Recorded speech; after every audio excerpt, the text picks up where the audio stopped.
Bonsoir, bienvenue dans votre édition locale du Grand Lyon. Ce soir, nous avons choisi de vous parler des centres d'information et d'orientation, un service public en cours de réorganisation. C'est le cas à Rieux-la-Pape, mais juste avant, l'actualité politique du jour. À Lyon, le casting est terminé pour l'UMP et l'UDI. Et sur la photo de famille recomposée, après pas mal de crispations, les sourires succèdent aux négociations de ces dernières semaines. Et voilà donc réunis les 9 maires d'arrondissement que l'UMP et l'UDI ambitionnent de voir élire en mars prochain. Ne cherchez pas Denis Broliquier, l'actuel maire du 2e, ni Nora Berra, qui finalement sera candidate dans le 3e. Ils seront en cas de succès adjoints à la mairie centrale, mais pas maire d'arrondissement, tout en étant éventuellement en tête de liste dans leur arrondissement respectif. Bref, si vous n'avez pas tout compris, session de rattrapage. On a décidé de faire simple plutôt que de faire compliqué. On annonce toujours des têtes de liste dont on ne sait jamais quel rôle ils joueront. Moi, je veux être clair vis-à-vis des Lyonnais. J'ai présenté mes 9 maires d'arrondissement.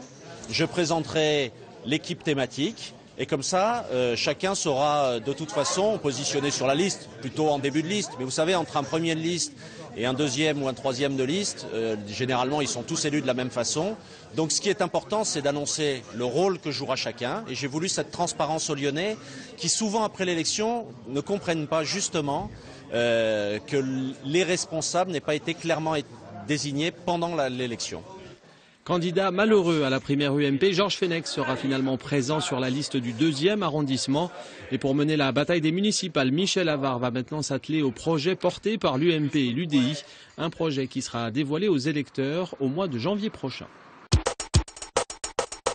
On ne connaît toujours pas l'origine de la rupture d'une canalisation d'eau survenue la semaine dernière à Lyon, mais on sait en revanche qu'elle continue à avoir des conséquences, et notamment sur le trafic routier. Après le glissement de terrain, la circulation est toujours fermée sur une partie de la montée de l'Observance.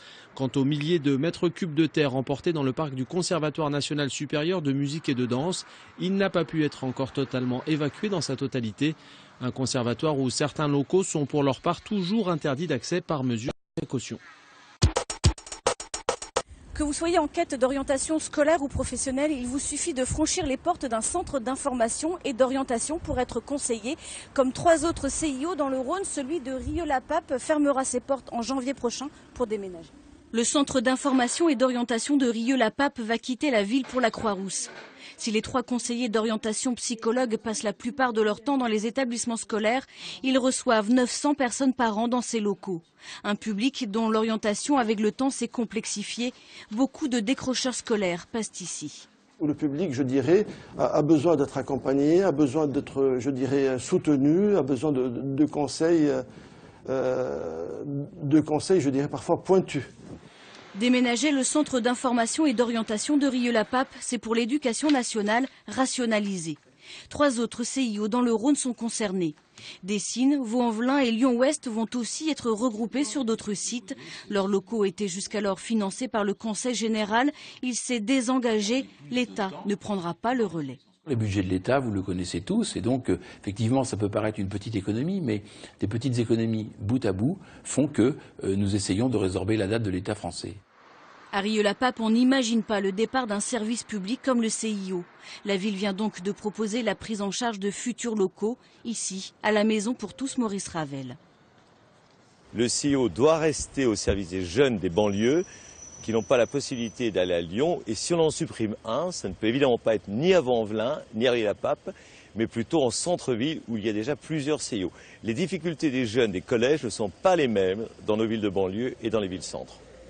Le maire de Rieux-la-Pape aimerait bien jouer les Pères Noël, mais ce sont dorénavant les ministères de la ville et de l'éducation nationale qui décideront de l'avenir du CIO de la ville. À première vue, ce sont de grands enfants qui jouent au Lego, au Playmobil et au petit train. Mais ne vous fiez pas aux apparences, ces modélistes sont en train de passer un entretien d'embauche pour le job de leurs rêves. Ce qui me plairait, c'est de passer mon temps à jouer. C'est le rêve de tout grand garçon, je dirais. C'est génial, vous vous rendez compte, on vous donne un salaire et vous venez travailler avec plaisir. C'est ça qui est bien. 36 candidats pour une dizaine de postes à pourvoir. Une compétition folle à l'image d'un projet fou, Mini World. L'idée, c'est de créer un monde miniature inspiré de Wonderland en Allemagne qui attire plus d'1 million de spectateurs par an. Le projet des Lyonnais, lui, doit ouvrir ses portes fin 2014 à Vaux-en-Velin. Alors pour construire ce nouveau monde, il fallait bien recruter des modélistes.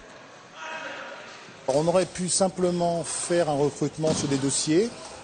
On a dit quand même que ce serait plus loyal de donner les mêmes armes, les mêmes éléments, les mêmes produits à tout le monde et de reproduire la même œuvre.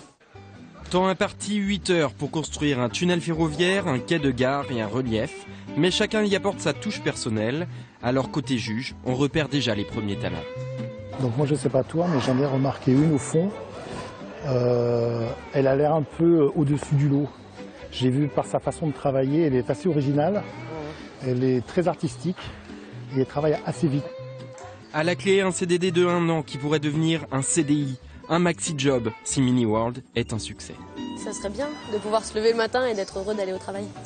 Une deuxième journée de compétition est prévue samedi 21 décembre. Il est encore possible de postuler pour décrocher ce vrai métier d'adulte, à moins que ce ne soit un jeu d'enfant.